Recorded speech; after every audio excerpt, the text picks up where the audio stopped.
नमस्कार. आजच्या दुसऱ्या मंगल पर्वामध्ये सर्वांचं हार्दिक स्वागत आणि सर्वांना सादरीकरणासाठी भरपूर शुभेच्छा. आजच्या आपल्या कार्यक्रमांचा जो काही शुभारंभ आहे तो आपण अनंतकुमार जोशी, विजय ढेंगे आणि श्री प्रदीप आडूर यांच्या मंगल शंखनादाने करूया.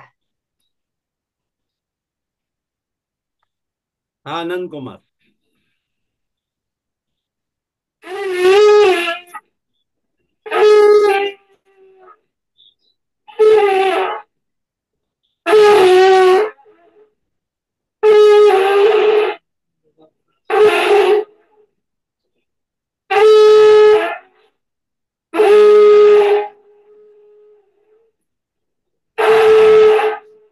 ठीक आहे, ठीक आहे, ठीक आहे, ठीक आहे.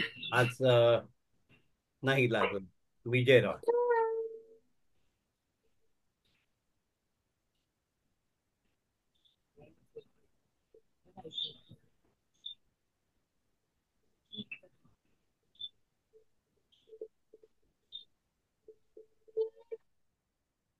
आज शंखाने थोडं हिट करलेलं आहे आपण, म्हणून प्रदीप अडूर यांचं शंखनाद ऐकूया. आणि ही झूमच्या मर्यादा आहेत, हा सूरनं ऐकायला येणं.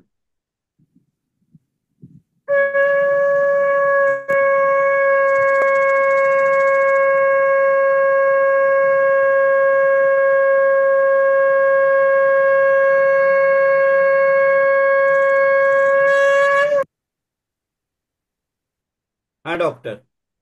सुरेखा शंखनादानं कार्यक्रमाचा शुभारंभ झाला.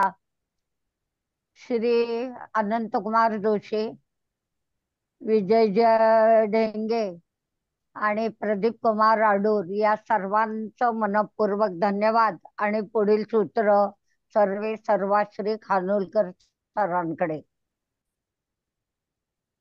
सादरीकरण कार्यक्रमाची सूत्र आपल्या असतात डॉक्टर शुभदताई खटावकर यांच्याकडे, पण सुरुवातीला आपण त्यांचं सादरीकरण ऐकतो आणि त्यांना मी विनंती करतो त्यांनी त्यांचं सादरीकरण करावं, मग आपले बाकी सगळे सभासद सादरीकरण करतील. डॉक्टर शुभदाताई, आपण सुरुवात करावी. सर्वांना मनपूर्वक नमस्कार. आणि आज आपण माझ्या ज्ञानदाता निसर्ग हा नोव्हेंबर डिसेंबर 1996 रोजी नाशिकच्या भारती शिक्षण मध्ये प्रसारित झालेल्या लेखाचा शेवटचा 8वा भाग आता आपण इथे ऐकणार आहोत. तर ऐकूया. निसर्गाचा सर्वात महत्वाचा ज्ञान सोहळा म्हणजे त्याग, दान आणि सर्वस्वाची समर्पित आहुती. पुन्हा एकदा ऐकवते. निसर्गाचा सर्वात महत्वाचा ज्ञानदान सोहळा म्हणजे त्याग, दान आणि सर्वस्वाची समर्पित आहुती. याच्या बदल्यात त्यानेच मानव, पशु, पक्षी, तृण पर्णादींवर केलेलं निर्व्याज प्रेम, या प्रेमाला रंग आहे वात्सल्याचा, भाव आहे हृदयस्थ श्रीमंतीचा, वास आहे सौजन्याचा, सहवास आहे मांगल्याचा, पाठ आहे हौतात्म्याचा, प्राप्त परिस्थिती जगणे व्हावे गाणे, कृती व्हावी सोने, हाच त्याचा मंत्र. म्हणून निसर्गातील सर्व प्राणी, पशु, पक्षी पण मानव सोडून आपल्या वाटेला आलेलं किती आयुष्य आहे, आपण कोठून आलो, कोठे जाणार याचा पुसटही विचार न करता आपलं आयुष्य अत्यंत सौहार्दानं आणि त्यागीपणानं जगत असतात. फुलपाखराचंच उदाहरण घेऊया की त्याचं आयुष्य किती, जगणं किती आणि अस्तित्व किती. पण तेवढ्या काळामध्ये उत्तम फुलांची मैत्री आणि मधाचं सेवन करून आयुष्य जगणं ही किमया फक्त त्यालाच येऊ जाणे.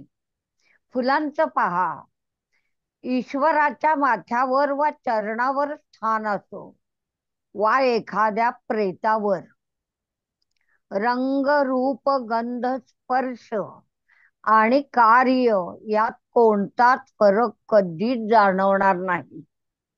रंगाने काळा भ्रमर परिमळाशी मैत्री करतो आणि म्हणून साधू संत म्हणतात, परिमळाची धाव भ्रमड ओढी, तैशी तुझी गोडी लागो मज. आणि हा परिमळ घेताना फुलांचे केसर आपल्या इवल्याच्या स्पर्शानेही कुचंबणार नाहीत याची तो दक्षता घेत असतो.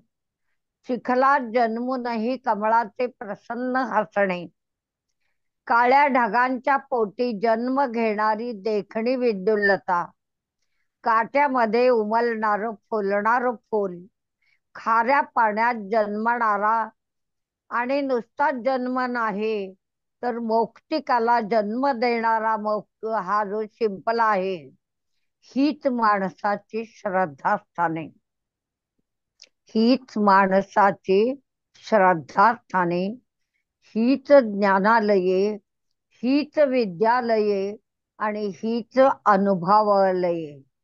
बहिणाबाई, इंदिरा संत, नाधो महानोर, बालकवी बाभ बोरकर, पाडगावकर, कुसुमाग्रज आणि माझ्या महादेवी याच ज्ञानालयात उच्च शिक्षित झाल्या आणि साऱ्यांना सर्वत्र दरवळणारा आनंदाचा सुगंध बसला. कालिदासाचे शाकुंतल आणि या सर्वांची निसर्ग पूजा ही साऱ्यांनी आयोजलेली आनंद यात्राच होती.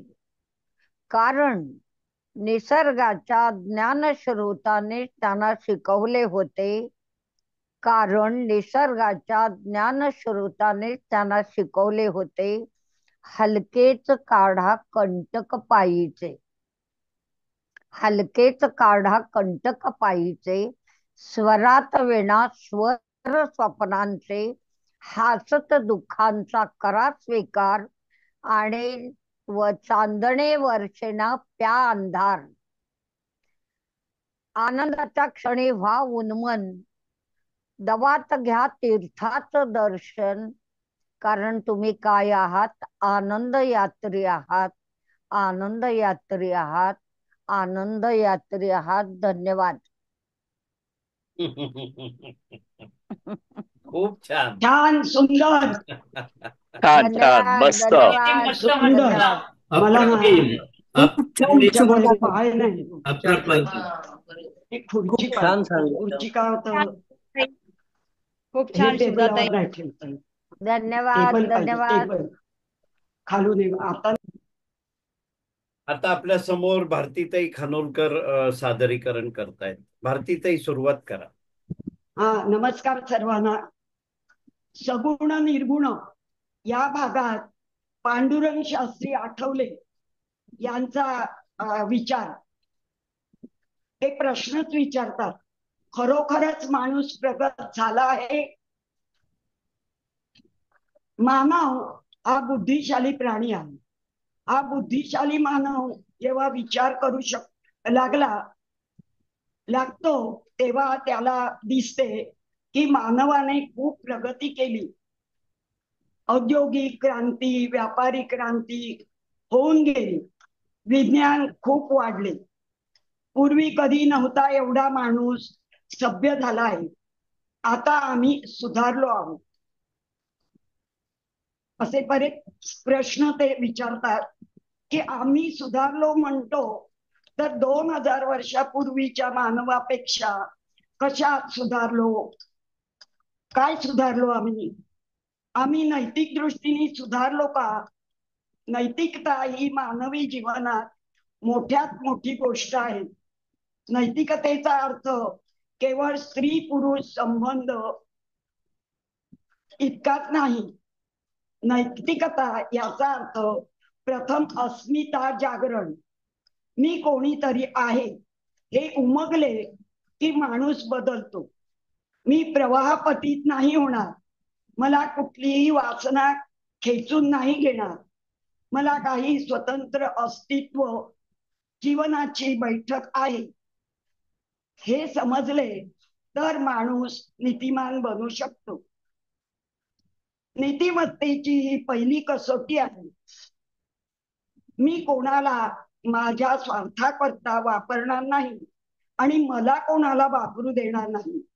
ही प्रभावी अशी सिमेंट कॉन्क्रीटची बैठक असेल तर अस्मिता नीतिमत्ता आहे असे म्हणता येईल. एखादी हिरवी नोट आमची बैठक ठरवत असेल तर जीवनाचे स्थैर्य आले कुठे? PhD झालेला सुद्धा हिरवी नोट दाखवली की खेचला जातो.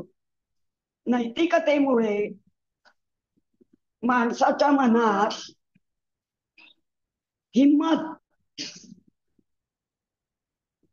हिम्मत पाहिजे. आजच्या सुधारलेल्या काळात पुढचा प्रश्न स्त्रीकडे बघण्याचा आमचा दृष्टिकोन उन्नत झाला का? स्त्री एक उपभोगाचे साधन आहे हीच दृष्टी आहे. म्हणून तर स्त्रीच्या उत्तान अवयवांचे प्रदर्शन करीत असतात. स्त्री जातीलाही अजून त्याची चीड येत नाही. स्त्रीला आत्मा आहे, मन आहे असे कोणी मानित नाही.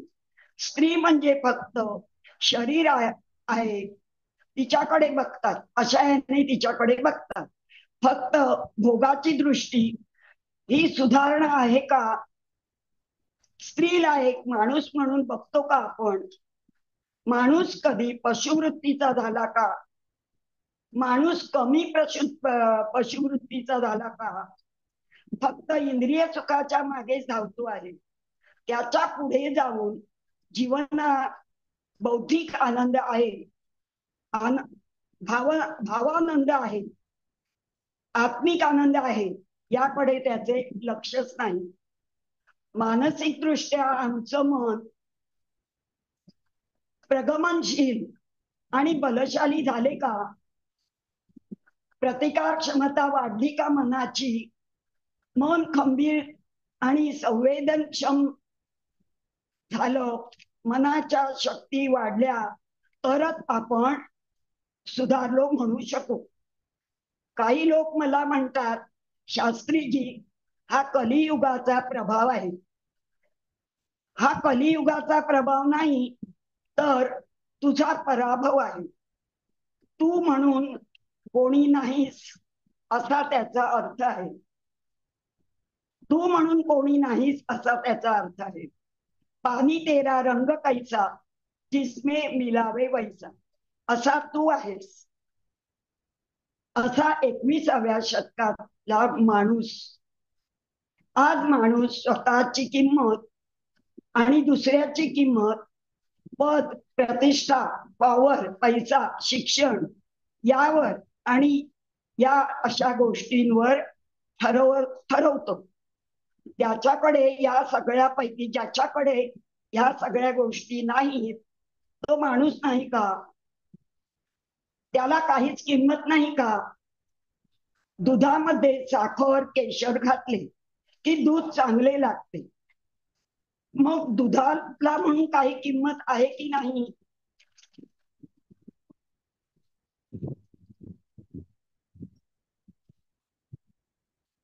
माणसाकडे मोटार आहे म्हणून माझ्याकडे मोटार आहे म्हणून मी मला मोठा समजत असेल तर मोटार माझ्यापेक्षा मोठी झाली. कारण ती आहे म्हणून माझं मोठेपण ठरलं. मग ज्याच्याकडे 2 मोटारी आहेत तो माझ्यापेक्षा मोठा झाला व मी त्याच्यापेक्षा स्वतःला हलका समजतो. वस्तू माणसापेक्षा मोठी कशी? वस्तूमुळे मी मोठा हा खोटा सिद्धांत माणसात अहंगंड, न्यूनगंड भरतात किंवा असे पोचले जातात. आणि अहंगंड, न्यूनगंडग्रस्त माणूस त्याचं माणूस पण हरवून बसतो. माणूस आजच्या परिस्थितीकडे बघताना वास्तवता वेगळंच दिसतं. वैयक्तिक जीवन उद्ध्वस्त झालं आहे तसंच आर्थिक राजकीय जीवनही उद्ध्वस्त झालं आहे. यामुळे उभ्या राहिलेल्या समस्यांचा विचार करायला हवा, असं पांडुरंग शास्त्री आठवले म्हणतात. नमस्कार. वा वा भारतीताई, छान छान वेगळाच हे विषय केलं हाताळला. सादरीकरण. वेगळा विषय छान. भारती ते छान. भारतीताई धन्यवाद खूप धन्यवाद. मस्त. नमस्कार सगळ्यांना. आता आपल्या समोर विकास पाटील सादरीकरण करतायत. विकासजी करा सुरुवात. सगळ्यांना नमस्कार आहे. नमस्कार. आज नाथषष्ठी आहे. एकनाथ महाराजांचा समाधी दिवस. त्या निमित्ताने मी संत एकनाथ महाराजांची कविता सादर करतोय. संत एकनाथ महाराज, जन्म झाला पैठण गावात. संत एकनाथ महाराज, जन्म झाला पैठण गावात. सूर्यनारायण लक्ष्मी पोटी 1533 सालात. सूर्यनारायण रुक्मिणी पोटी 1533 सालात. विठ्ठल भक्त ज्ञानेश्वरांचा घेतला वारसा भक्ती मार्गाचा. विठ्ठल भक्त ज्ञानेश्वरांचा घेतला वारसा भक्ती मार्गाचा. भक्तिभावे विस्तार केला वारकरी संप्रदायाचा. भक्तिभावे विस्तार केला वारकरी संप्रदायाचा. गुरु जनार्दन स्वामी प्रपंचात राहून परमार्थ. गुरु जनार्दन स्वामी प्रपंचात राहून परमार्थ. भजन कीर्तन प्रबोधन समाज जागृती कार्यार्थ.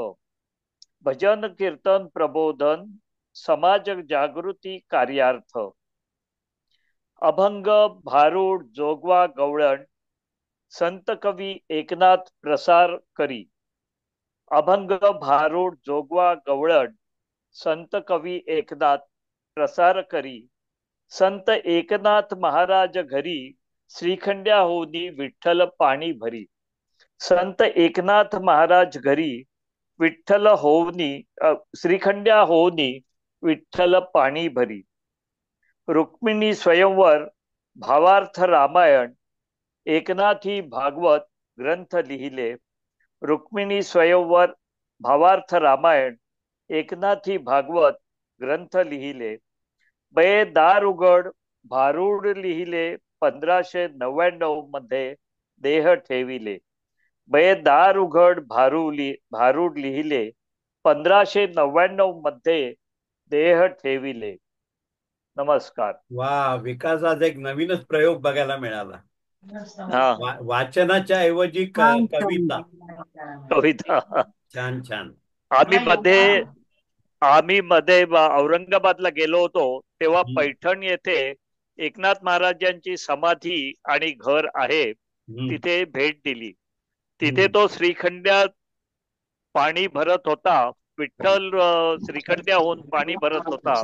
तो हांडा वगैरे दर्शनार्थ आहे. नमस्कार. बरं बरं. छान छान कवितेतून छान व्यक्तिमत्व घडलं. एकनाथ मस्त. धन्यवाद. आपल्या समोर आता महेश वैजापूरकर सादरीकरण करतायत. महेशजी करा सुरुवात. सर्वांना माझा नमस्कार. नमस्कार. स्वरचित कविता करतोय. मागच्या वेळा मी सुखाचा स्पर्श झाला कविता केली होती. आता यावेळेला मी झोका, कवितेचं नाव आहे झोका. युगान युगे झुलवतो हा झोका. युगान युगे झुलवतो हा झोका. कधी सुखाचा तर कधी दुःखाचा. झुल्यावरती विसरतो थकवा. कधी आठवणींची वरात घेऊन येतो झोका. बालपणी आईने दिलेला झुला.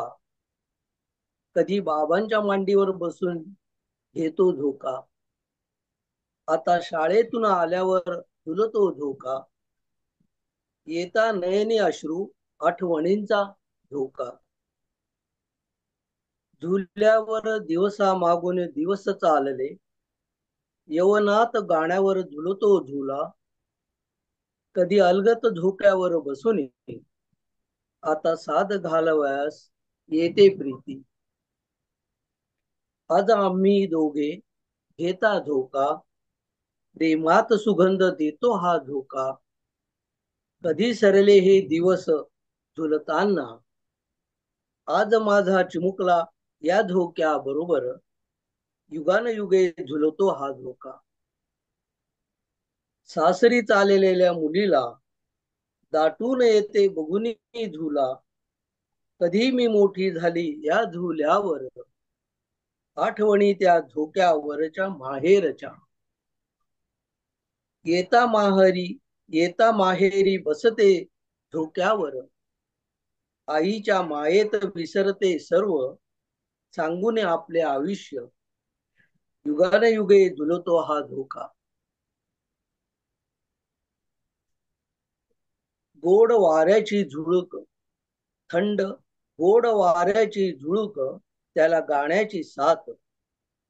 कधी लहान धोका तर कधी मोठा, कधी उंच तर कधी छोटा. असा मनोमनी युगानयुगे झुलतो हा धोका. धन्यवाद. वा वा, छान छान छान विषय केलाय. झोका छान आहे तुमचा. छान छान. खूप छान, खूप छान. आता आपल्या समोर निवेदिता ताई खासने सादरीकरण करतायत. करा. मी आज एक अष्टाक्षरी माझी स्वरचित कविता आहे, मोबाईल ती म्हणते आहे. हल्ली मोबाईल म्हणजे एक जीवनावश्यक वस्तू झाली आहे. लोक सकाळी चूल भरायच्या आधीच तो मोबाईल हातात घेतात आणि त्याच्यात बिझी असतात. तर त्याच्यावरती मी एक कविता लिहिली. आजकाल आला आहे मोबाईलचा जमाना, आजकाल आला आहे मोबाईलचा जमाना. नेटवर्क कव्हरेज महत्वाचा तो सर्वांना, नेटवर्क कव्हरेज महत्वाचा तो सर्वांना. सकाळी उठल्यावर ब्रश करायचे लोक, सकाळी उठल्यावर ब्रश करायचे लोक, आता मोबाईल हाती विसरून गेले भूक, आता मोबाईल हाती विसरून जातील भूक. मोबाईल मुळे आता मेसेजेस चटकन, मोबाईल मुळे आता मेसेजेस चटकन. पत्र न पाठवता मिस कॉल पटकन, पत्र न पाठवता मिस कॉल पटकन. मोबाईल झाला आता जीवनावश्यक वस्तू, मोबाईल झाला आता जीवनावश्यक वस्तू. त्याच्या अस्तित्वाशिवाय नाही दिसे कुठे वास्तू, त्याच्या अस्तित्वाशिवाय नाही दिसे कुठे वास्तू. मोबाईल रोज असे दिवस रात्र हातात, मोबाईल रोज असे दिवस रात्र हातात. टच स्क्रीन केल्यावर उजेड पडे डोक्यात, टच स्क्रीन केल्यावर उजेड पडे डोक्यात. नमस्कार. वा वा वा. वा वा, छान, मस्त, छान छान छान. छान निवेदिता. छान आहे छान कविता. कविता ताई. गेला काहीतरी लिहित बसते. आपल्या समोर आता सरोजताई लेले सादरीकरण करतायत. सरोजताई, करा, सुरुवात करा. नमस्कार. नमस्कार. आजचा माझा विषय आहे कोकणातील शिमगा. नुकताच हा सण साजरा झाला. माझा हा अत्यंत आवडता सण, कोकणातला मी बालपणी अनुभवलेला. माझं भाग्य मोठं की कोकणात माझा जन्म झाला आणि त्या अस्सल मातीचा आणि संस्कृतीचा समृद्ध वारसा मला मिळाला. फाल्गुन शुद्ध पंचमी ते फाल्गुन वद्य पंचमी, अर्थात फाग पंचमी ते रंगपंचमी, असा एकूण 15 भर हा उत्सव चालतो. ग्रामदेवतेच्या पालख्या घरोघरी येतात. आपल्या दारी देव येतो दर्शन द्यायला. नेहमी आपण देवळात जातो, पण शिमग्याला कोकणामध्ये देव येतो प्रत्येकाच्या घरी त्याला भेट द्यायला. देव आपल्या घरी ही संकल्पना किती उदात्त आणि भावपूर्ण आहे. आणि म्हणूनच म्हणावं असं वाटतं की भेटाया देव येतो घरोघरी, आमचा कोकणचा शिमगा जगात भारी. आणि याच भावनेने, प्रेमाने प्रत्येक कोकणवासी आपल्या दारात पालख्यांची आतुरतेने वाट पाहतो, तन मन अर्पून सेवा करतो, गुरव सगळ्यांसाठी गाऱ्हाणं घालतो. पालख्या नाचवणं हा खूप हृद्य सोहळा असतो. डोळे तृप्त होतात देवाला पालखीत झुलताना पाहून. शिमग्यातलं दुसरं वैशिष्ट्य म्हणजे संकासूर आणि नमन खेळे, रोंपाट म्हणजे गोमनाच. नाना प्रकारची सोंग घेऊन हा पारंपरिक लोककलेचा खेळ ग्रामदेवतेसमोर आणि गावात प्रत्येक घरापुढे सादर केला जातो. संकासूर हा खर तर असुर, पण कोकणात त्याला विशेष आपुलकीचे, मानाचे स्थान आहे. मुळात असुर परंतु नंतर तो देवत्वाला प्राप्त होतो ही आख्यायिका आपल्याला माहिती आहे. तर असे हे संकासुराचं सोंग, संपूर्ण काळा पेहराव, शंकूच्या आकाराची लांब मोठी टोपी, कमरेला घुंगराची माळ, हातात पिळदार दोरीसारखे अस्त्र, मोठी दाढी. त्याचे हे रूप लहानांना घाबरवून टाकणारे, तरीही मुलांना याचे प्रचंड आकर्षण असते. सुंदर नाच करतो तो, मुलांना घाबरवतो पण प्रेमही करतो. नमन खेळे, गोमू खेळे. गोमू म्हणजे स्त्री वेशातील पुरुषच. मृदंगाच्या तालावर त्यांचं नृत्य होते. निसर्ग देव आणि ग्रामदेवतेशी जोडलेली पारंपरिक गाणी ते म्हणतात. अतिशय लयबद्ध वादन आणि नर्तन. त्या मृदंगाची थाप नकळतपणे आपल्या पायांना पण ठिरकावून टाकते. हल्ली बरेच रियालिटी शोज आपण पाहतो, पण मला असं वाटतं की खरे रियालिटी शोज हे आहेत शिमग्यात सादर होणारे. अस्सल हाडाचे कलाकार आहेत ते, आणि इथल्या कलेला ना भक्तीची जोड आहे. आणि एक वेगळा प्रकार म्हणजे बोंबा मारणे, फाका घालणे. मनातील वाईट, अनिष्ट, कोणाबद्दल नकारात्मक या सर्व गोष्टी धगधग करत बाहेर येतात आणि होळीच्या अग्नीमध्ये जळून जातात. आणि या बोंबा कोणी मनावर घेत नाही या दिवसामध्ये. तिथे फाल्गुन शेवटचा महिना, झालं गेलं सर्व विसरून त्याचं दहन करून नववर्षाचे स्वागत चैत्रात करायला सज्ज होतात सर्वजण. मनाची शुद्धी आणि वातावरणाची शुद्धी. नवल वाटतं आपल्या पूर्वजांनी मानसशास्त्राचा किती सखोल अभ्यास केला होता. पौर्णिमेला होळी पेटते, नंतर पंचमीला रंग खेळतात, ती रंगपंचमी. तर असा हा कोकणातील शिमगा आनंदाचा, उत्साहाचा, ऊर्जेचा, लोककला परंपरा जपणारा, भक्तीचा आणि सामाजिक बांधिलकीचा मोठा उत्सव, मोठा सण. आणि त्या कोकणातल्या प्रथेप्रमाणे मला देवाला सर्वात शेवटी गारणं घालावंसं वाटतं. हुर्रा रे हुर्रा, आणि आमच्या दिलासा विरंगुळा केंद्राला सोन्याचा तुर्रा हो. नमस्कार, धन्यवाद. वा वा वा, खूप छान. खूप छान वर्णन केलंय, खूपच छान, मस्त. मजा आली, मस्त. शिमग्याचं वर्णन छान, मस्त. धन्यवाद धन्यवाद. आता आपल्या समोर प्रज्ञाताई जोशी सादरीकरण करतायत. प्रज्ञाताई, करा, सुरुवात करा. आज आपण भाग 8 बघतोय. विषय आहे 3 सिस्टर, एक स्वप्नवत प्रवास, तवांग. बोमडिला ते अरुणाचल प्रदेशाच्या, बोमडिला हे अरुणाचल प्रदेशाचं सुरुवातीचं गाव आहे. हे आपण मागच्या लेखात बघितलं. बोमडिला ते तवांग प्रवासात आम्ही सर्वप्रथम सेला पास स्पॉटला गेलो. संपूर्ण प्रदेश बर्फाच्छादित होता. थंडी खूप होती. आम्ही सर्व खाली बर्फाच्छादित जमिनीवर उतरलो. त्यावेळेस आम्ही बघितलं की आम्ही अगदी एका टोकाशी उभा होतो. खाली भली खोल अशी खिंड होती. तिचं नाव सेला खिंड किंवा त्याला सेला पास असं म्हणतात. उंची होती 13,700 फूट. पास या शब्दाचाच अर्थ मुळी खिंड आहे. सेला पास म्हणजे सेला नावाच्या मुलीमुळे त्या खिंडीला जे नाव आहे, म्हणजे खिंड जी आहे सेला नावाची, तिथं आम्ही आता पोहोचलो होतो. तेथे आम्ही सेला नावाचा मोठा बोर्ड बघितला व त्या मुलींचे ते स्मारक होतं हे आम्हाला कळलं. त्यामागे सेला व न्यूरा या 2 बहिणींची मोठी कहाणी आहे. ही कहाणी जाता जाता मी शेवटी थोडक्यात सांगेन. भारत चीन युद्धाच्या वेळची ही घटना आहे. या युद्धाच्या वेळी आपल्या भारतीय सैनिकांकडे इतक्या सुरक्षा व्यवस्था, शस्त्र, अस्त्र व थंडीपासून संरक्षण करू शकतील असे पुरेसे कपडे नव्हते. रायफल तुकडीत जसवंत सिंग रावत या सैन्याबद्दल, आपल्या सैनिकाबद्दल माहिती घ्यायची आहे. त्यांचा कालावधी होता 19 ऑगस्ट 1941 ते 17 नोव्हेंबर 1962. हा कालावधी जसवंत सिंगचा होता. ते रायफलमध्ये सेवा करणारे भारतीय लष्कराचे सैनिक होते, ज्यांना चीन भारत युद्ध दरम्यान लढाईत केलेल्या शौर्यामुळे प्रतिष्ठित असे महावीर चक्र मरणोत्तर बहाल करण्यात आले होते.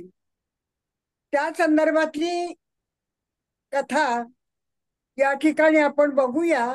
मगाशी चेला पास असं नाव, म्हणजे त्या पास म्हणजे किंड आणि किंडाला दिलेलं नाव चेला. चेला नावाची आणि तिची बहीण न्यूरा या दोन बहिणींची कथा इथे जसवंत सिंगांची जोडलेली आहे. आपण मगाशी बघितलं की भारतीय सैनिकांची अवस्था कशी होती. अत्यंत कठीण असा संघर्षाचा तो क्षण होता. तिथं थांबणं सीमेवर अत्यंत कठीण जात होतं. खूप सारे सैनिक तर मागे वळले होते, त्यांना आदेश पण दिला होता येण्याचा, पण जसवंत सिंग मात्र तिथं लपून बसला. त्याने कोणालाही असं कळवलं नाही की मी इथं आहे म्हणून. पण जेव्हा काही दिवसातच त्याचा शोध घेतला तेव्हा लक्षात आलं की तो काही मागे परतायला तयार नाही. त्याला देशाचं संरक्षण करायचंय आणि म्हणून तो तिथंच राहणार आहे कुठल्याही परिस्थितीत. तेव्हा सगळ्यांना प्रश्न पडला की काय करावं, इतक्या प्रतिकूल परिस्थितीत तो आहे. तेव्हा सेला आणि न्यूरा ह्या त्यांचे जे प्रमुख कॅप्टन होते, त्यांच्या त्या दोन मुली होत्या. त्यांना प्रशिक्षण दिलेलं होतं ते.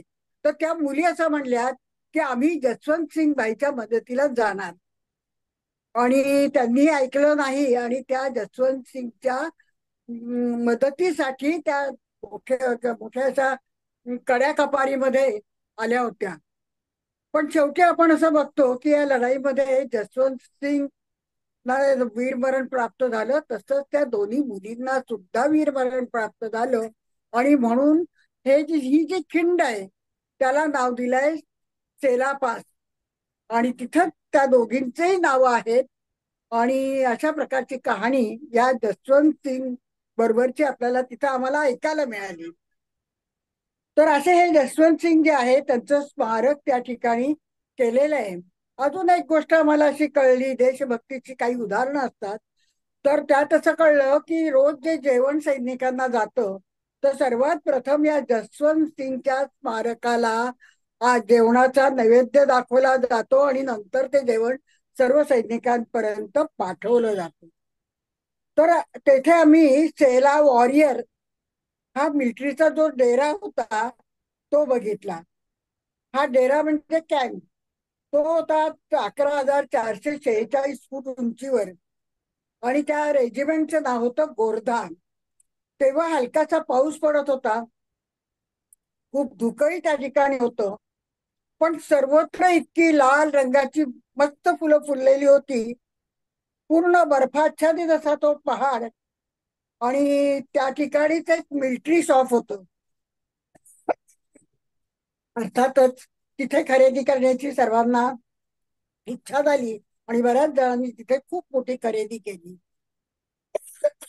पुढे आम्ही सेना पोलीस स्टेशन बघितलं. हा सर्व भाग जसवंत सिंग गड या नावाने ओळखला जातो. पुढच्या दिवशी आम्ही तवांगकडे प्रयाण केलं. तवांगचं दर्शन घेतलं. त्याची माहिती आपण पुढील भागात घेणार आहोत. धन्यवाद. वा वा वा, छान माहिती दिली तुम्ही. जसवंत सिंग, शेला पास वगैरे खूप छान माहिती, छान माहिती, उत्तम. खूप छान प्रज्ञाताई, खूप छान. हो हो, धन्यवाद. पण असं प्रत्येक गोष्टीच्या मागे इतिहास असतो हे ऐकून खूप बरं वाटतं. आणि ही आपल्या देशाची प्रथा आहे. खूप बरं वाटतं. आपल्या समोर आता अनसुयाताई कुंभार सादरीकरण करतायत. अनसुयाताई, करा, सुरुवात करा. सर्व सभासदांना, सारस्वतांना नमस्कार. नमस्कार. सुनीता विल्यम अखेर आपल्या पृथ्वी घरी व्यवस्थित पोहोचल्या. सुनीता विल्यम अखेर आपल्या पृथ्वी घरी व्यवस्थित पोहोचले आहेत. वा. ही आकाशातून दिसणारी सुंदर विलोभनीय पृथ्वी म्हणजे आपले ही सर्वांचे विशाल ग्रहच आहे ना. स्वच्छ हवा, स्वच्छ पाणी, हिरवीगार झाडे, हिरवाईने नटलेले डोंगर, शेते, झरे, फुले, पाने, स्वच्छंद बागडणारे पक्षी, प्राणी, किती वर्णन करावे या सुंदर पृथ्वी मातेचे. सर्वांचे जगणे सर्वांग सुंदर करणारे या वसुंधरेविषयी किती बोलावे तितके थोडेच आहे. एका कवीने म्हटले आहे, हे विश्वाचे अंगण आम्हा दिले आहे आंदण. हे विश्वाचे अंगण आम्हा दिले आहे आंदण.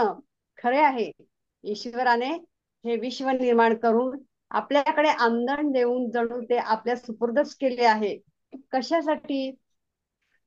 तर आपल्या भरभरासाठी, सुखासाठी आणि यशासाठी.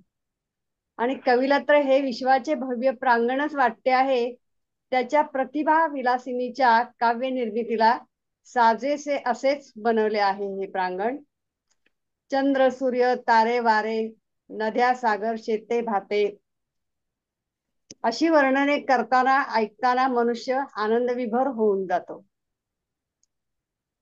आणि जगन्नियंत्याविषयी कृतज्ञ राहू इच्छितो.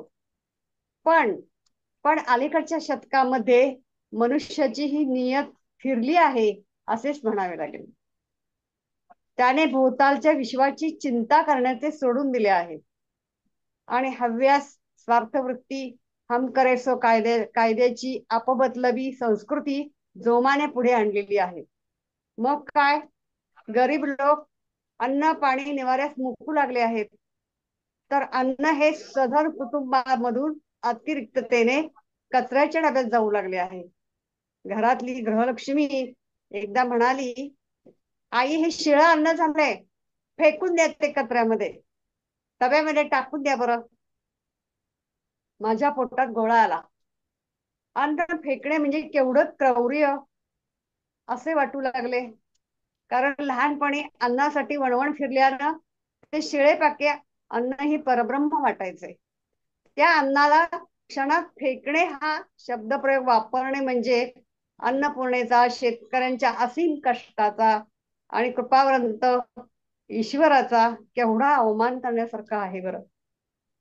मग मी कित्येक वेळा त्या कचरा डब्यातील अन्न गुपचूप गोळा करायची नकळत, चपात्या, भाकरी वगैरे, आणि कंपाऊंडच्या पलीकडे असणाऱ्या गायींना देत राहायचे किंवा पाखरांसाठी खालच्या स्लॅबवर विखरून देत असायचे. लगेच चट्टाबट्टा व्हायचा त्यांचा. एक तर खाणाऱ्यांचा अंदाज अनुभवाने नेमकेपणानं गृहिणींना यायला हवा, म्हणजे उरणार नाही आणि फेकाफेक होणार नाही. हल्ली आसपास भिकारीही नसतात. हॉटेल, लग्न प्रसंगी होणारी अन्नाची नासाडी पाहून माणसाच्या हव्यासाची कीव करावी वाटते. तसेच शहरी माणूस कमालीचा स्वार्थी बनला आहे. ग्रामीण भागाच्या गल्लीत एखादा नळ सकाळ किंवा संध्याकाळी पाणी देणारा असतो. आदिवासी भागात तर 2-3 मैल पाण्यासाठी पायपीट करावी लागते. शेती पाण्याविना करपलेली असते, झाडे उजाड झालेली असतात आणि शहरात मात्र 24 तास पाणी असते. कितीही वेळा आंघोळ करा, धुणी, भांडी, दाढी करताना कितीही नळ वाहू द्यात, बेफिकीर बेदरकार वृत्तीने गरिबांच्या तोंडचे अन्न पाणी आपण पळवत आहोत हे माणसांना कळतच नाही. माझी मोलकरीण म्हणाली एकदा, ताई भरपूर पाण्यात काम करायला आवडते बरे मला. ताई भरपूर पाण्यात काम करायला मला आवडते. मी म्हटले, हे बघ, धुण्या भांड्यासाठी पाणी वापर, पण नको तेव्हा नळ बंद करत जा आणि पाणी वाया घालू नको बरं. बादल्याच्या बादल्या लोक पाणी वाहवतात, तसं करू नको. खेड्यातले, आदिवासी पाड्यातले लोक तरसत आहेत, यांची आपण आठवण ठेवूया. हव्यास किती असावा माणसाला. अनावश्यक 2, 3, 4 घरे हवीतच. भरमसाठ कपडे, चपला, फर्निचर यांची बेसुमार खरेदी आणि थोड्या अवधीत त्यांची फेकाफेक. पैसा, झाडे, नैसर्गिक संपत्तीची ही धुळदाण करण्यात माणूस अग्रेसर बनला आहे. शिवाय प्लास्टिकचा भस्मासूर सतावत आहेच. खाणकामे, जंगलतोड, कचऱ्याचे साम्राज्य, कंपन्यांची धुराडी उंच उंच इमारतींच्या वाढत्या गरजा, यामुळे जल, जंगल, जमीन आणि जीवसृष्टी विनाशाच्या उमऱ्यावर उभी आहेत सध्या. हे आपल्याला कळतंय पण वळत नाही. पण ही अशी आपली मनोवस्था विधायक कार्याकडे वळवायला हवी आणि माझ्याच्याने या सृष्टीची अधोगती थांबवण्यासाठी काय उपाययोजना करता येईल याचा विचार करून आपले हे सुंदर पृथ्वी ग्रह वाचवले तर वाचाल. आपले हे सुंदर पृथ्वी ग्रह वाचवले तरच वाचाल. धन्यवाद. वा, छान छान, अनुसाहेब. खूपच वैचारिक महत्वपूर्ण. पाणी वाचवा. सुंदर, अन्न वाचवा. खूप खूप छान, बोधप्रद. छान. छान. धन्यवाद. त्यांचा आवडता विषय आहे. अनुराधा. धन्यवाद. धन्यवाद. छान. कार्यक्रम पुढे न्यायला पाहिजे. त्या म्हणजे मी डॉक्टर शुभदाताईंच्या वक्तव्याचं जर वेध नाही घेतला, वेध म्हणतो माझ्या क्षमतेने, तर कार्यक्रम पुढे जाणार नाही. आजच्या कार्यक्रमामध्ये ना 8 जणांनी सहभाग घेतला. एक गोष्ट प्रकर्षाने दिसते आपल्याकडे, खरोखर छान माहिती आपल्यापर्यंत पोहोचवण्याचं हे साधन योग्य रीतीने वापरलं जात आहे. म्हणजे वेळेत बसेल असं लिहिणं म्हणजे 4 मिनिटं, ते योग्य शब्दावर भार देऊन आणि शांत रीतीने सर्वांपर्यंत पोहोचेल असे सादर करणं. फक्त मला कवितेच्या बाबतीत एक परत हे सूचना करायची आहे की मी नेहमी म्हणतो, कवितेचं शीर्षक 2दा सांगा, कवितेची प्रत्येक ओळ 2 वेळा वाचा.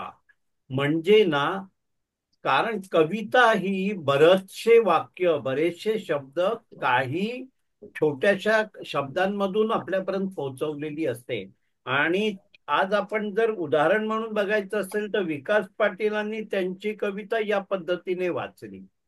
त्यामुळे घाई करू नका. आपण एवढं लिखाण करतो ना, प्रत्येक शब्द समोरच्याच्या कानात जाऊन बसेल इतक्या व्यवस्थित रित्याने आपण तो द्यायचा आहे.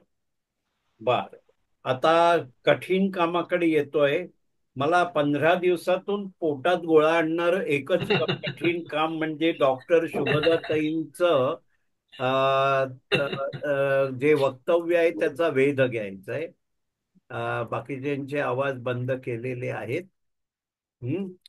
आज डॉक्टर शुभदाताईंनी ज्ञानदाता निसर्ग याचा 8वा भाग घेतला आणि त्यांनी म्हटलंय की भारतीय शिक्षण सोसायटी इथे त्यांनी हे पूर्वी पाठवलं होतं किंवा तिथे त्यांच्याकडे सादर केलं होतं. आणि आपल्याकडे वेळेची मर्यादा असते, त्याला धरून 8 भाग आपल्याकडे झाले आहेत. म्हणजे खरं म्हणजे त्यांचं वक्तव्य असतं ती एक कविताच असते. म्हणजे एकेका ओळीमध्ये आपल्याला 4 वाक्यांचा अर्थ मिळू शकतो आणि तो शोधता त्या वक्तव्यात पुढे गेलेले असतात. तर आज त्यांनी आपल्याला एक उत्तम संदेश दिलाय गेल्या 7व्या भागात आणि आजच्या भागात. ते म्हणजे निसर्गाचं आणि माणसाचं त्यांनी वर्णन केलं आहे, विरोधाभास दाखवलाय. ज्ञान सोहळा निसर्गाकडे त्यागाची भावना आहे, दानाची भावना आहे. सर्वांसाठी तो समर्पित आहे. आहुती देणं हे निसर्गाकडे आहे. निसर्ग मानव, पशु, पक्षी, वातावरण ह्याच्यात कशातही डावं उजवं न करता सर्वांना निर्व्याज प्रेम देतं, हौदात्म्य देतं. परंतु माणसाकडे अगदी विरुद्ध स्वभाव आहे निसर्गाकडे बघण्याचा. या ते ठासून सांगतात.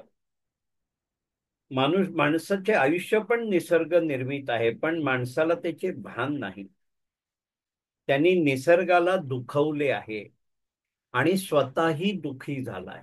म्हणजे जितकं निसर्गाला दुखावलंय त्याबरोबर तो स्वतःही दुःखी होत आहे. निसर्गातून खूप शिकण्यासाठी आहे सारखं आहे. त्या म्हणतात फुलपाखराचं आयुष्य केवढं आहे, काही तासांचं असतं, हे पण लक्षात घ्या.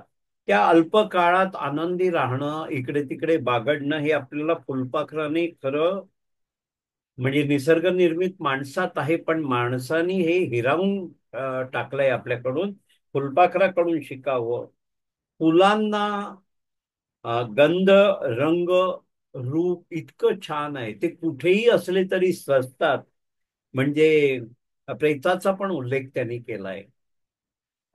त्याच्यानंतर भ्रमर हा काळा असतो, परंतु अलगदपणे फुलांचा केशर घेऊन तो आपलं कार्य करत असतो पसरवण्याचं. काळ्या ढगातली विद्युल्लता असा पण त्यांनी उल्लेख केलाय. खाऱ्या पाण्यातला शिंपला, म्हणजे वरपासून आपण जी उदाहरणं घेतली ती प्रतिकूल काळात आनंदी राहून जगाला देण्याचं एवढं काम करतायत, जे आता गरज आहे की माणसाने परत त्यांच्याकडून शिकायला पाहिजे. पूर्वीची ज्यांनी लेखन केलेली आहे त्यांच्यासाठी त्यांनी म्हटलंय, म्हणजे सगळ्यांची नावं घेतली आणि कालिदासांपर्यंत नाव घेतलं, कालिदासांचे शाकुंतल. निसर्गाच्या ज्ञानस्रोतानेच त्यांना शिकवलेलं आहे. आणि काळांतराने आपण लांब जातोय त्याच्यापासून. खरी म्हणजे हीच माणसाची श्रद्धास्थाने, न्यायालये आणि अनुभवालये, आणखी पण एक शब्द होता असा त्यांनी उल्लेख केलेला आहे. तर डॉक्टर शुभदाताई, हा इतका ज्वलंत विषय तुम्ही कमी शब्दात पण पूर्णपणे समजण्यासारखा मांडलेला आहे. मागच्या सगळ्या भागातून तुमचे खूप खूप आभार. आणि हे पण एक प्रकारचं समाज प्रबोधन आहे, समाज कार्य आहे. आणि मी इथे थांबतो. आपण आलो डॉक्टर शुभदाताईंकडे बाकींच्या सादरीकरणाचा वेध घेण्यासाठी. डॉक्टर शुभदाताई, करा सुरुवात. नमस्कार. सर्वांचे सादरीकरण वेगवेगळ्या विषयावर आणि चिंतनपूर्वक झाले. असाच विकास पुढे होत राहो ही सदिच्छा. भारती खानोलकरांनी सगुण निर्गुण या शीर्षकाखाली पांडुरंग शास्त्री आठवले आणि त्यांच्या मनामध्ये पडलेले जे प्रश्न आहेत, कारण संतांच्या विभूती असतात त्या जगाच्या कल्याणाकरता असतात, त्यामुळे त्यांच्या मनामध्ये सतत जगाचं कल्याण निपजलेलं असतं, उपजलेलं असतं आणि त्याचं आचरण केलं जातं. पण बाहेरची परिस्थिती, बाहेरचा समाज हे बघून त्यांच्या अंतःकरणात होणाऱ्या वेदना ज्या आहेत त्या ते शब्दातून व्यक्त करतात. तसं पांडुरंग शास्त्रींनी इथे विचार केला की आज माणसाला वाटतं की मी प्रगत झालो. आजच्या प्रगतीचा अर्थ आहे व्यापारिक, औद्योगिक, वैज्ञानिक प्रगती. पण खऱ्या अर्थानं जेव्हा आपण ज्ञानदाता निसर्ग हा 8 भागामध्ये विषय बघितला, तेव्हा आपल्या लक्षात येईल की निसर्गाने आपल्याला जे दिलेलं आहे त्याचं जतन करणं आणि अत्यंत सुसंस्कृतपणानं वागणं ही माणसाची पहिली कर्तव्यपूर्ती आहे. पण आज माणूस विसरला. आज वैज्ञानिक प्रगती आकाशाला जाऊन पोहोचली, स्पुटनिक किंवा ज्या काही अवकाश यानं आहेत ती अगदी चंद्रावर जाऊन पोहोचली. पण इथे पृथ्वीवर काय घडतं हे आपल्याला लक्षात घ्यायला पाहिजे. आणि साधू संत हे आपल्या लक्षात आणून देतात की माणूस नैतिकतेला विसरला आहे. एका कवितेमध्ये एका कवीने असं म्हणलं होतं की माकड मेले माणूस झाला. पण आज ही जी नैतिकता हरवलेली आहे, टीव्हीवर, वृत्तपत्रातून, मोबाईलवरून ज्या अत्यंत दूषित वातावरण निर्माण करणाऱ्या घटना घडत आहेत त्याची कारण आहेत नैतिकतेचा झालेला ऱ्हास. म्हणजे आपली नैतिकता आपण जपायची ह्याचाच माणसाला विसर पडला. आणि असं म्हणावं वाटतं की माकड मेले आणि माणूस झाल्याऐवजी माणूस मेले माकड झाला. आणि या सगळ्या माकड चेष्टा आहेत. त्याचं कारण आहे माणसाला वाटणारा मीपणा. ही त्याची मीपणाची जाणीव त्याला आत्म्याचा विसर करायला लावणारी आहे. इंद्रिय सुखाकडे माणसाची लोलुपता वाढते आहे. आणि तेच त्याचं उद्दिष्ट असल्यामुळे प्रगमनशील मन हे आज तो हरवून बसला. संवेदनशीलता समजली. आणि कलियुगाचा हा शास्त्राचा जो प्रभाव आहे त्यांनी विचारलं पाणी तेरा रंग कैसा. पाण्याला आपण विचारू की पाणी तेरा रंग कैसा, तर पाणी आपल्याला उत्तर देतं की जिसमे मिला दे वैसा. तशी आपली वृत्ती असायला पाहिजे. म्हणजे पाणी किंवा निसर्ग आपल्याला काय शिकवतो? परदुःख कातरता, दया, क्षमा, शांती या गोष्टी आज ज्यांच्याकडे आहेत त्यांची समाज जाणीव ठेवत नाही. आणि पैसा, संपत्ती, भौतिक साधन ज्यांच्याकडे आहेत त्याला श्रीमंत समजलं जातं. तर ही अत्यंत वाईट गोष्ट आहे. याचा आपल्याला विसर पडावा. यासाठी मी मुलांना एक छोटीच गोष्ट सांगत असते, ती तुम्हाला पण सांगते. की कल्याणला एका गृहस्थांची बहीण राहायची. 92 वर्षाचे गृहस्थ आणि 90 वर्षाची बहीण. पण दर भाऊबीजेला ते तिला आवडीने भेटायला जायचे. एका भाऊबीजेला असेच गेले आणि बहिणीचा निरोप घेतला, टांग्यात बसले. टांगा 4 पावलं पुढे गेल्यानंतर त्याने टांगेवाल्याला थांबवलं आणि म्हणले, थांबव जरा, माझं एक काम विसरलं आहे, ते मला माझ्या बहिणीला सांगायचं आहे. आणि ते खाली उतरले टांग्यातून. आपल्या फाटक्या उपरणाच्या कोपऱ्यामध्ये एका गाठीमध्ये त्यांनी बांधलेली 2 रुपयांची नोट होती. ती नोट त्यांनी बहिणीला दिली आणि ते म्हणले, अगं चमे, तुला मी भाऊबीज द्यायला विसरलो, ही घे माझी भाऊबीज. या अंगावर शहार आणणाऱ्या घटना आहे की माणूस काय देतो यापेक्षा कसा देतो, काय खातो यापेक्षा कसा खातो, काय नेसतो यापेक्षा कसा नेसतो, कुठे राहतो यापेक्षा कसा राहतो, आणि सगळ्यात महत्वाचं निसर्गाशी आणि मानवांशी कसा वागतो. या सगळ्या प्रश्नांचं उत्तर आपल्याला आज शोधण्यासाठी भारती खानोलकरांनी पांडुरंग शास्त्र्यांचे विचार आपल्या पुढे मांडले. आणि आपण विचार प्रवृत्ती झालो नाही तर नवल आहे. कारण आज आपल्या परीनं आपल्याला माहित आहे की सगळं आकाश जेव्हा फाटतं त्यावेळी आपण काय करायचं. प्रचंड ऊन असतो पण काय करायचं, तर आपल्या जवळचा रुमाल आपल्या डोक्यावर आपल्याला घ्यावा लागतो आणि आपलं स्वरक्षण करावं लागतं. कारण charity begins from my self. घरापासून नाही, घर उरलंच नाही. तर या गोष्टींचा विचार करायला आपल्याला प्रवृत्त केलेलं आहे. त्याबद्दल त्यांचे मनपूर्वक अभिनंदन आणि आभार. विकास पाटलांनी नाथषष्ठीनिमित्त एकनाथांवरची एक सुंदर कविता समाधी दिवसाचं औचित्य साधून आपल्यापुढे सादर केली. की त्यांचा जन्म कुठे झाला, त्यांचे आई वडील कोण होते, कोणत्या साली तो जन्म झाला, आणि सगळ्यात महत्वाचं म्हणजे त्यांना मिळालेल्या विठ्ठल भक्तीचा, ज्ञानदेवांचा हा जो वारसा आहे तो सगळ्यात महत्वाचा आहे. त्या पिढीला धन किंवा पैसा कमी होता पण आध्यात्मिक काही मिळत होतं. ते जीवन जगण्याकरता आणि समाजाला आपल्याबरोबर उन्नत करण्याकरता त्याचा वापर केला जात होता. याचाही आज आपल्याला विसर पडलेला आहे. की भक्तिभावानं पुढे ज्ञान मार्गामध्ये अग्रेसर होऊन भजन कीर्तनाच्या माध्यमातून प्रपंच आणि परमार्थ साधत असताना जनजागृती ही करायची आहे.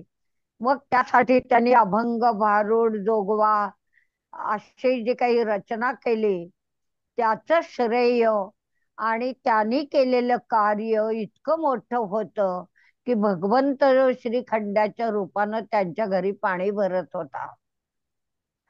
आज या सगळ्या आठवणी आपल्या मनात दाटत असताना आपल्याला पैठण आठवतं. श्री विकास पाटील जसे पैठणला जाऊन आले तसे मी सुद्धा पैठणला नाथांच्या घरी जाऊन पावन झालेले आहे. त्यांचं घर बघितलं, ज्याच्यामध्ये श्रीखंड्या पाणी भरायचा तो हौद बघितला आणि सगळ्यात महत्वाचं म्हणजे आज त्यांची 13वी पिढी तिथे नांदते आहे, तेही बघून मला अतिशय आनंद झाला. या सगळ्या आठवणी माझ्या मनात जाग्या झाल्या.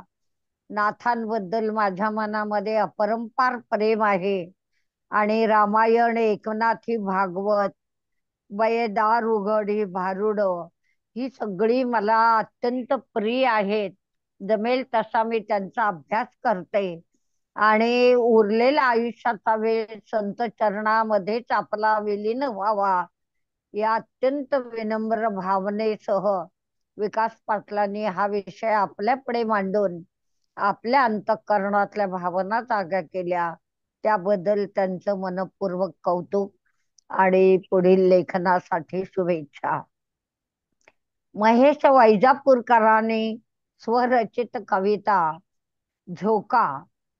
आपल्याला बालपणापासून झोक्यामध्येच बसवलं जातं, झुल्यामध्ये बसवलं जातं आणि प्रत्येक झोक्याबरोबर आपलं जगणं, जीवन, आपला विकास, आपल्या मनातल्या भावना, आपली स्वप्न हळूहळू अशी फुलत जातात. मग कधी झोका छोटा असतो, कधी मोठा असतो, कधी त्या वाऱ्याची झुळूक येते, कधी काही गाण्याच्या ओळी आपल्या मनावर ते दाटून येतात आणि हा सुखदुःखाचा झोका आयुष्यभर आपल्या आठवणीत राहतो. आपण जसे जसे मोठे होतो त्याबरोबर झोक्याचं आपलं नातं बदलत जातं. तारुण्यामध्ये मग आपण प्रेमाचा झोका घेतो. पुढे आपलं लग्न झाल्यानंतर आपला 2 जीवांचा झोका आपल्याला पुढे पुढे नेत असतो आणि असा हा नवा झोका सासरी जाणाऱ्या मुलीला शेवट सुद्धा अगदी दारातून बाहेर पडताना ती पुन्हा झोक्यावर एक झोका घेते आणि मग बाहेर पडते. माहेरी जेव्हा येते तेव्हा त्या झोक्याच्या असलेलं तिचं अनन्य साधारण जे नातं असतं ते आल्या आल्या ती झोक्यावर बसते, एक झोका घेते. म्हणजे एक झोका आपल्या जीवनाला कसा बांधून ठेवत असतो आणि आपलं त्याचं नातं किती जवळीकीचं बनलेलं असतं हे या कवितेतून आपल्यापुढे सादर झालं. सुंदर कविता. त्यांचंही अभिनंदन आणि त्यांनाही भरपूर शुभेच्छा. निवेदिता खासनीसाने मोबाईल वरची केलेली कविता आपल्याला सांगितली की 21वे युग हे ज्ञान विज्ञानाच्या आणि लोकसंख्येच्या प्रचंड विस्फोटाचं एक हे युग आहे. यामध्ये माणसाची बुद्धिमत्ता आकाशाला पोहोचली, नवनवीन साधनं आपल्या हातात आली आणि आजवरची साधनं आपल्याला बरोबर नेता येत नव्हते किंवा सतत जवळ बाळगता येत नव्हते. पण विज्ञानानं दिलेलं हे जे मोबाईल हे अपत्य आहे, हे आपण सकाळी अंथरुणातून जाग आल्यापासून अंथरुणात पडल्यानंतर डोळे मिटेपर्यंत आपल्याशी कसं सुख संवाद साधतं, त्याशिवाय आपल्या जीवनाचं पान हालत नाही आणि दिनरात्री त्याच्याशी असलेलं नातं हे आपलं या कवितेतून व्यक्त झालं. पण त्याबरोबर माणूस आपली दैनंदिन कामं विसरला. पत्र आज कुणी कुणाला लिहित नाही ही खंत त्यांनी व्यक्त केली. म्हणजे जीवनावश्यक वस्तूंचा शोध घेताना माणसाची जीवनाकडे होणारी जी काही पाठमोरी अवस्था आहे ती या प्रत्येक ठिकाणी, या प्रत्येक विवेचनामध्ये, सादरीकरणामध्ये आपल्याला जाणवल्याशिवाय राहत नाही. आणि म्हणून अशा वस्तूंचा वापर अत्यंत कमी प्रमाणात गरजेपुरता व्हावा, हाच संदेश आपण घेऊन निवेदिता ताईंचं अभिनंदन करूया आणि त्यांना शुभेच्छा देऊया.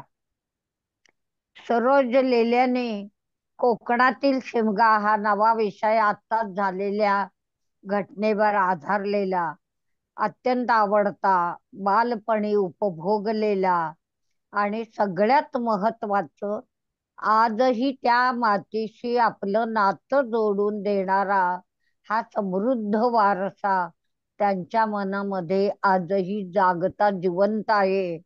आणि तो मग उत्सव कसा होतो, किती दिवस होतो, किती पालख्या नाचतात, आणि सगळ्यात महत्वाची अंगावर शहारे आणणारी एक प्रेमळ घटना म्हणजे देव आपल्या घरी.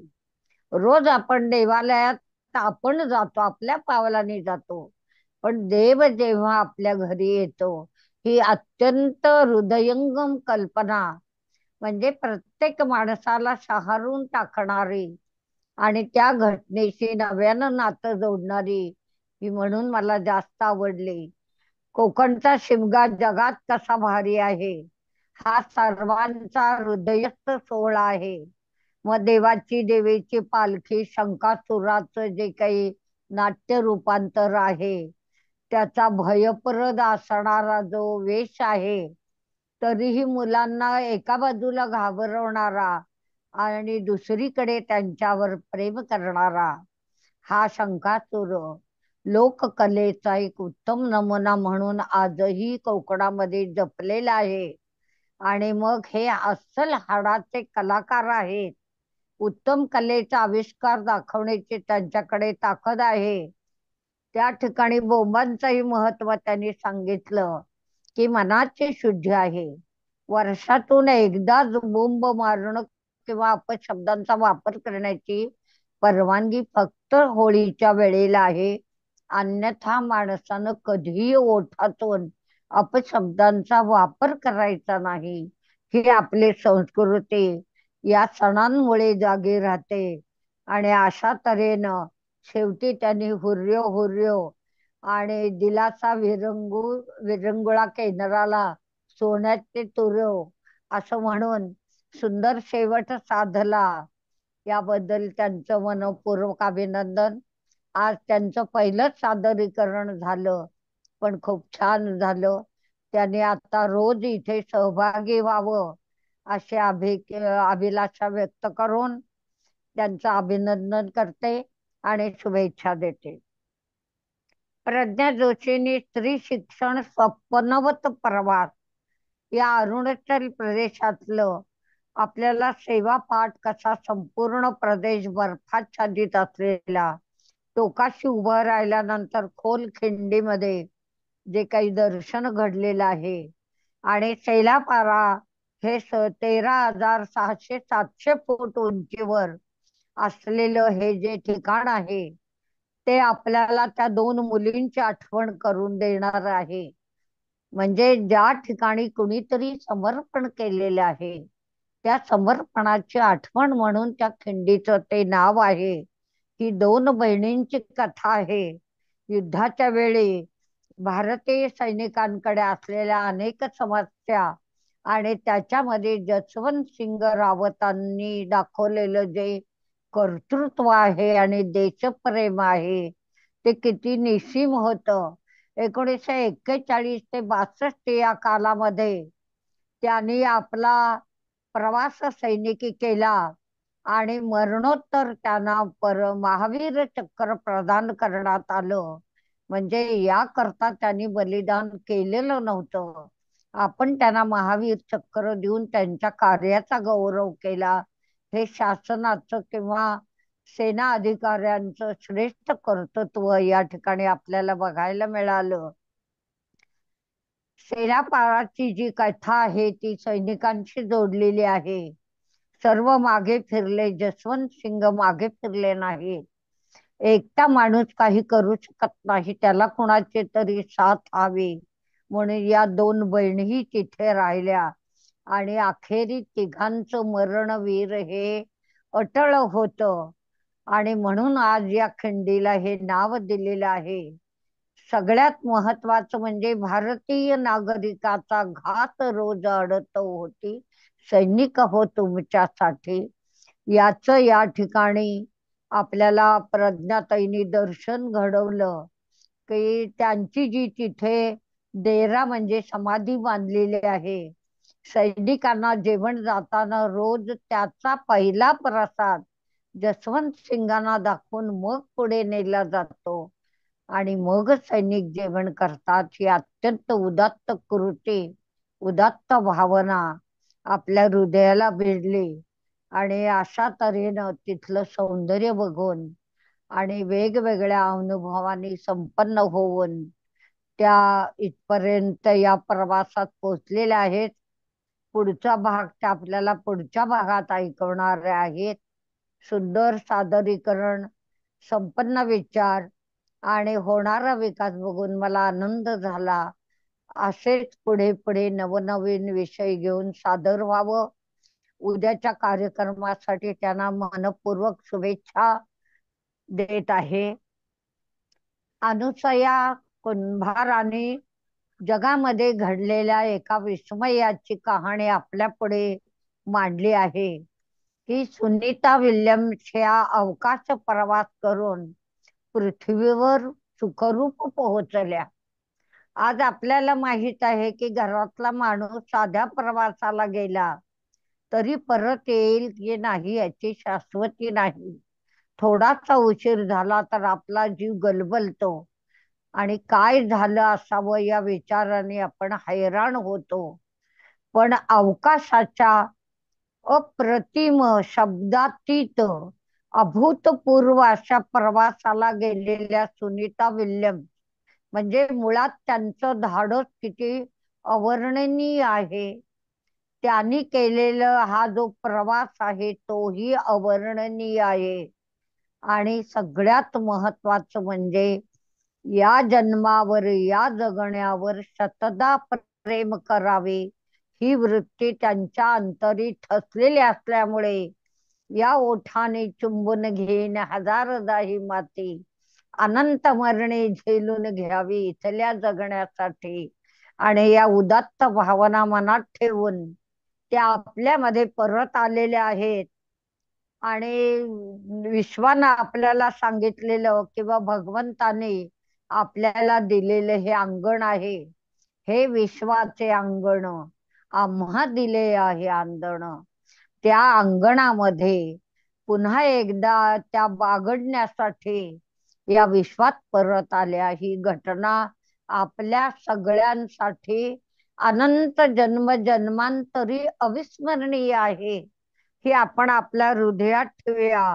आणि पुढे आपण त्यांनी म्हटलेलं आहे की चंद्र सूर्य नभांगण पर्यावरणाचं कवीने केलेलं वर्णन वाचताना आपलं मन भरून एका बाजूला येतं आणि एका बाजूला विनाशकारी वृत्तीचा आकाशापर्यंत पोहोचलेला माणसाचा हा प्रवास आपल्याला अत्यंत उद्विग्न करतो.